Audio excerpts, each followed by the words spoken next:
Vamos a empezar hablando grandes temas que atender en la ciudad y precisamente usted menciona uno de ellos, es el tema de seguridad. En una semana se presentaron al menos 5 sicariatos aquí en Bogotá. Los robos obviamente siempre es la queja constante y el aumento pues, de los hurtos y una de las grandes preocupaciones es decir, no quiero salir incluso de mi casa, me siento insegura. ¿Cuál va a ser el frente usted muy puntual de cómo va a afrontar los temas de inseguridad en la Lo ciudad? primero es que vamos a cambiar la forma como enfrentamos los problemas de seguridad en las calles de Bogotá. Uh-huh.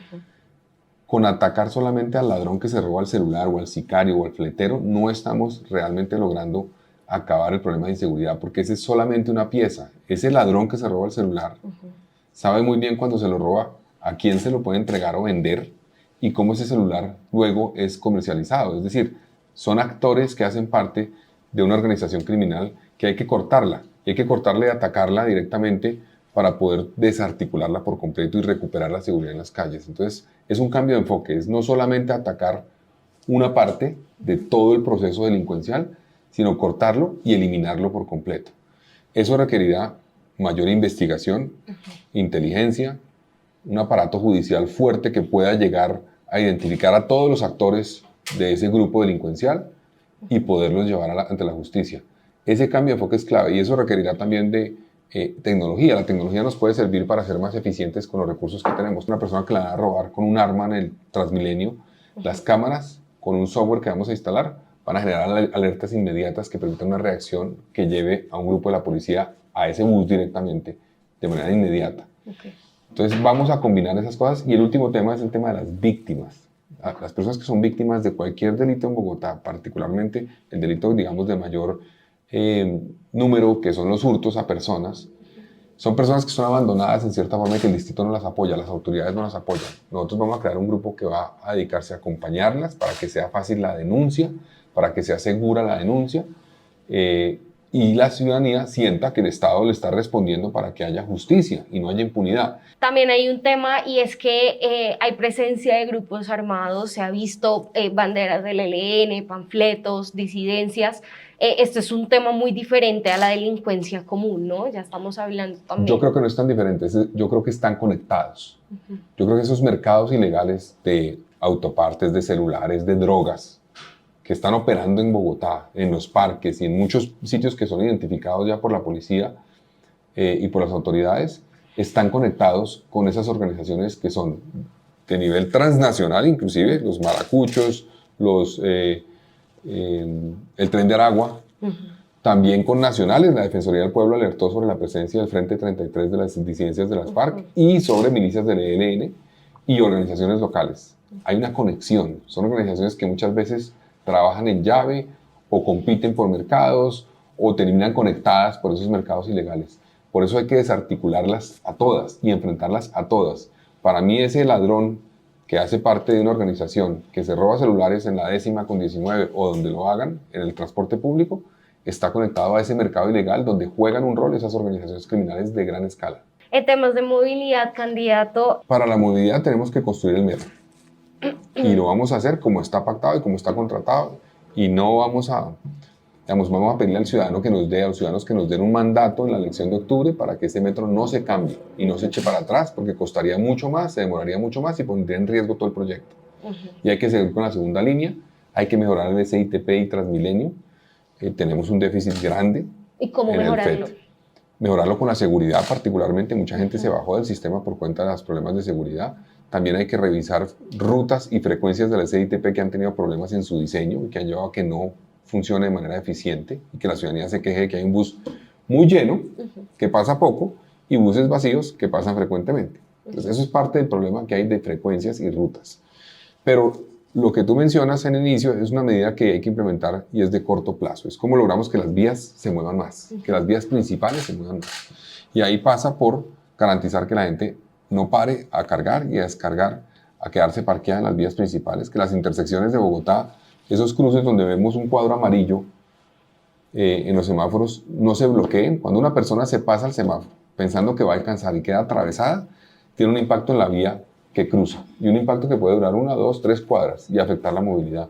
Eso, ¿cómo lo vamos a hacer? Con gerentes en vía, un gerente que se dedique en cada vía principal a vigilar que la vía funcione bien.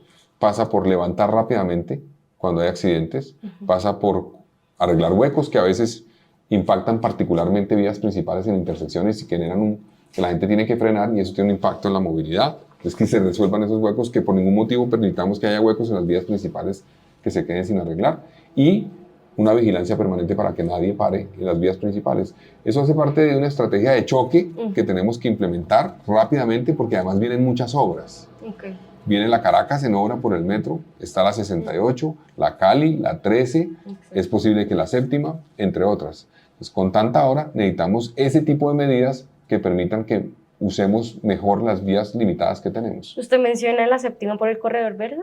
Es una posibilidad que quede adjudicado, no lo sabemos todavía, eso se sabrá, digamos, el 1 de enero si quedó adjudicado o no cuando lleguemos. La alcaldesa y la alcaldía tienen la intención de hacerlo, yo tengo diferencias con ese proyecto, yo he manifestado que no estoy de acuerdo con eliminar el carril mixto de norte a sur, de la 94 hacia el sur, por acá particularmente pues no se puede pasar derecho en ese carril, eso me parece que es un error y hay que revisarlo, no está clara la posibilidad de que las vías alternas como la Circunvalar, la Quinta, la 11, tengan la capacidad de absorber esa demanda. Entonces yo pido que se corrija eso antes de adjudicarlo. Ahora, si está adjudicado, lo vamos a ejecutar, lo vamos a hacer y eso será una obra para Bogotá. Voy a ir con 3 preguntas rápidas para que me responda muy puntual. ¿Piensa implementar pico y placa los fines de semana? No. ¿Pico y placa para motos? No, tampoco. ¿Y va a subir el precio del pasaje del Transmilenio del CIP? El pasaje tendrá que subir de acuerdo a los estimados que haya, como ha sucedido. Digamos, es necesario que los aumentos de los costos también tengan un respaldo. Ahí la clave es trabajar para que el hueco que existe o la diferencia que hay entre validaciones y lo que cuesta la operación se reduzca, y eso se reduce por mejorar, repito, frecuencias y rutas, por mejorar la seguridad del sistema. Eso es parte del problema que tenemos. Mucha gente se bajó del sistema en la pandemia, regresaron muchos, otros no regresaron. Se quedaron en la moto, en la bicicleta, en el carro. Algunos de ellos tenemos que volvernos a convencer con seguridad de que vuelvan al sistema de transporte. ¿Esa parte de la estrategia de seguridad incluye enfoque de género? ¿Qué le va a hablar a usted a las mujeres en temas de acoso en Transmilenio? En nuestro plan de gobierno, el tema de género y de mujer está de manera transversal planteado en todos los temas, porque consideramos que es un tema que hay que incluir directamente en absolutamente todos los temas, y está claramente en el capítulo de la seguridad. Y ahí particularmente en la situación de que viven las mujeres en el sistema de transporte, que además son una de las poblaciones que más se ha bajado del sistema de transporte por cuenta de la inseguridad y la agresión permanente de la que son víctimas en el sistema.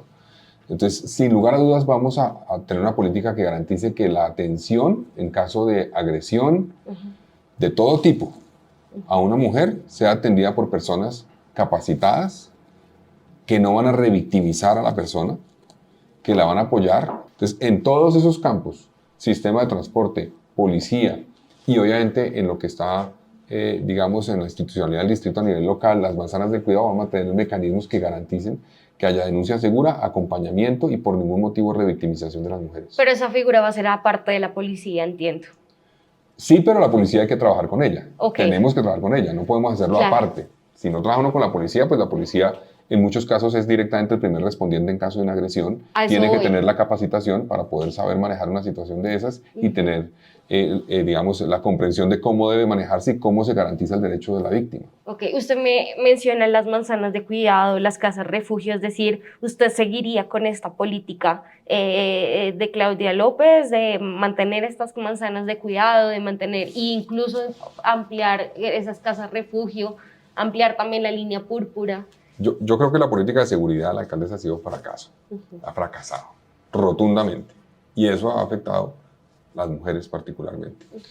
Ahora, creo que el sistema distrital de cuidado y la concepción de ese sistema es positivo, es el reconocimiento, digamos, a un desequilibrio que hemos tenido como sociedad y a una dificultad que han tenido las cuidadoras, las mujeres particularmente, para poder construir un proyecto de vida, y no se les ha reconocido la labor que han cumplido muchas veces en el hogar, de manera digamos, desigual, porque se le ha sobrecargado a la mujer de manera dramática eso. Entonces, esas manzanas y ese sistema busca quebrar eso, me parece positivo, van a dejar 20 en funcionamiento. Yo voy a ampliar ese sistema, voy a ampliar las manzanas de cuidado, me parece positivo, y es uno de los reconocimientos que le hago a esta administración como un acierto. En temas de despenalización del aborto. En mi gobierno viendo. vamos a trabajar para que se garantice que lo que determinó la Corte se cumpla y que esa posibilidad que existe en la normatividad colombiana y por decisión de la Corte la puedan ejercer quienes decidan hacerlo, con el acompañamiento, con la información y que se eliminen todo tipo de barreras que puedan existir a esa posibilidad. Eso va a ser con la Secretaría de Salud, con la Secretaría de Integración, con la Secretaría de Educación, con todos los actores que pueden jugar un rol de información, de capacitación y de garantizar que el distrito en todas, digamos, sus expresiones como distrito, sus funcionarios, tengan eso claro y actúen acorde a garantizar la decisión que la Corte estableció. ¿Qué manejo le va a dar a las protestas sociales? No, pues el manejo tiene que ser de respeto por la protesta, total, garantizar la protesta y así vamos a trabajar con las autoridades competentes en ese tema, trabajar con los gestores de convivencia como se ha venido haciendo. Obviamente no permitir que haya violación a los derechos de nadie y que no haya violencia en contra de nadie. Eso, cuando hay una situación de violencia o de agresión frente a alguien, tienen que entrar las autoridades a controlar esa situación. Y cuando es agresión de un miembro del ESMAD a la ciudadanía, ¿cómo? Vamos a trabajar para que eso no ocurra. Si eso ocurre, vamos a garantizar que haya justicia, que sea investigado aquel que haya cometido algún tipo de violación y que haya incumplido su deber. El deber de la policía y de las autoridades es garantizar la protesta, por una parte, y controlar a las personas que están afectando o eventualmente que tomaron una decisión de actuar de manera violenta en el marco de una protesta. Controlarlos. No es violarles sus derechos, es controlarlos y judicializarlos si hay lugar a hacerlo. En temas de empleo, la informalidad hace parte también aquí de la ciudad. Hay muchos componentes en la política de empleo. Eso tiene que ver con formación, mejor formación, trabajar para reducir la deserción escolar, que muchas veces genera una dinámica donde el joven siente que si sigue estudiando no va a conseguir un empleo y busca alguna alternativa, muchas veces en la informalidad. Entonces, con una educación que identifique las barreras que llevan a que el joven salga del sistema educativo y las eliminemos y logremos que continúe, con una educación además pertinente, vamos a trabajar en el sentido de reducir la problemática de informalidad. Segundo, es un trabajo particularmente en microempresas, ayudándoles a las microempresas a fortalecerse con transformación digital, con capacitación para el manejo de sus proveedores, el manejo en general de sus finanzas y herramientas que les permitan ser más productivos. ¿Para qué? Para particularmente generar más ingresos para ellos y generar empleo formal. Tercero, Bogotá tiene unos, digamos, circuitos especializados en diferentes actividades gastronómicas, de muebles, el 12 de octubre, por ejemplo, de zapatos, el Restrepo, de la rumba, la 1 de mayo, en fin. Tenemos un número significativo de eso.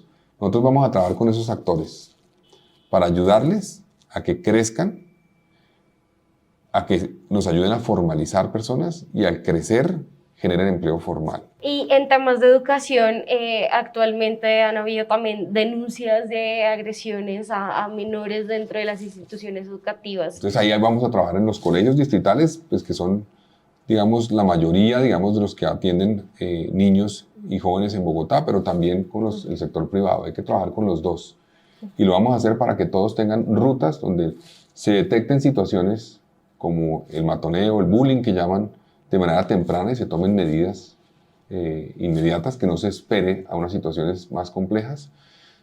Segundo, que se detecten situaciones de salud mental en los jóvenes para garantizar que hay una atención que hoy es precaria, que requiere aumentar diferentes cosas, asesoría y detección en los colegios, requiere también que haya una infraestructura específica en Bogotá pública dedicada al tema de salud mental que no tenemos en este momento.